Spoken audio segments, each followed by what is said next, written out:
Corey Lewis from Extra Mile Fitness here. Today we're gonna bring to you some of our top 3 tips for doing workouts at home. The first one is keep the workouts short and to the point. A lot of times we get sidetracked at home or we lose interest.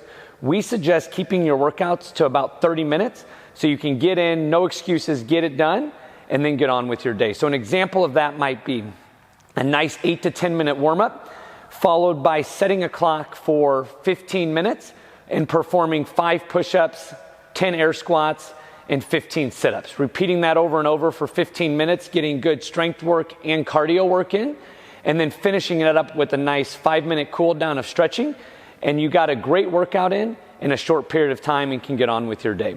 The second tip we have for you is keep the movements to complex movements that pack a big punch, and then also use equipment that you have around the house. Don't go buy a bunch of stuff until you get into a good routine.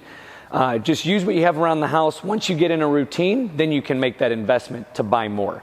So what we have for you real fast is some demonstrations from Coach Krista on our favorite movements that pack a big punch in our home workout. So the first one she's gonna perform is just a basic body weight squat.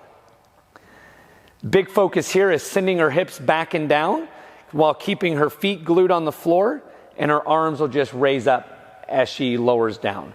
And our big thing is fitness is doable for everybody. We wanna meet you where you're at and help you progress from there. So a modification for this is to use a chair or if you have a box at your house or something to sit back onto. She's literally gonna sit down to that and then stand. To progress the movement more challenging, you can use a household object. In our example here, we have a paint can to execute a weighted squat. If you have weights, this would be where you could use a dumbbell, a kettlebell, anything to add a little weight to that squat and make the intensity a little more for you there. From there, the basic push-up is a great movement to add into your routine. With this, all we're looking for is a nice plank position. She'll lower down till her chest hits and then press up. One modification we have for this is what we call a worming push-up. So she'll start flat on her chest. She's gonna squeeze her glutes and her quads as tight as she can, and she'll lead with her chest as she comes out of that push-up, finishing with her hips nice and high. The other modification would be using a surface, so your countertop, a chair, a desk, and performing an elevated push-up. The higher the surface, the easier it'll be, and then you can progress to lower and lower. Thirdly, we have our traditional press. So with this, again, we're gonna use a household object. You can use a milk jug, a can of green beans, whatever you have.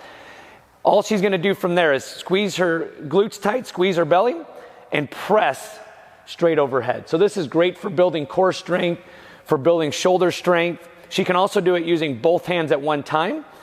If the weight's a little heavier or if you just wanna mix it up a little bit, that'll be a little less core strength. So it's good to do some two-handed, some one-handed.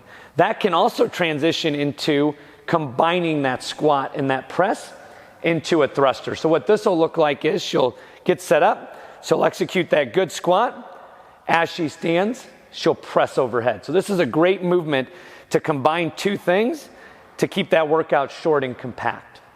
Next, what we have for you is a deadlift. So one of the most functional movements we can do is picking things up off the ground. So in this case, she's gonna use a case of water to mimic a barbell or a weight. She'll have her back nice and flat. Again, feet are flat on the floor, and she just grabs it and stands. And then she lowers it back down by keeping that back nice and flat. So again, you can use any household object. You can use a kettlebell, a dumbbell, whatever we have at our disposal. And then last but not least, one of our favorite movements that's simple and to the point is a burpee.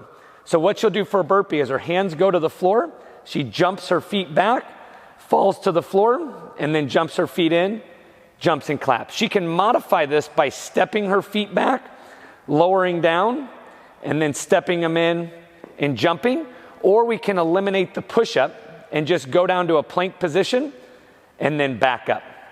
So those are a handful of our go-to movements for getting in great workouts that maximize our time.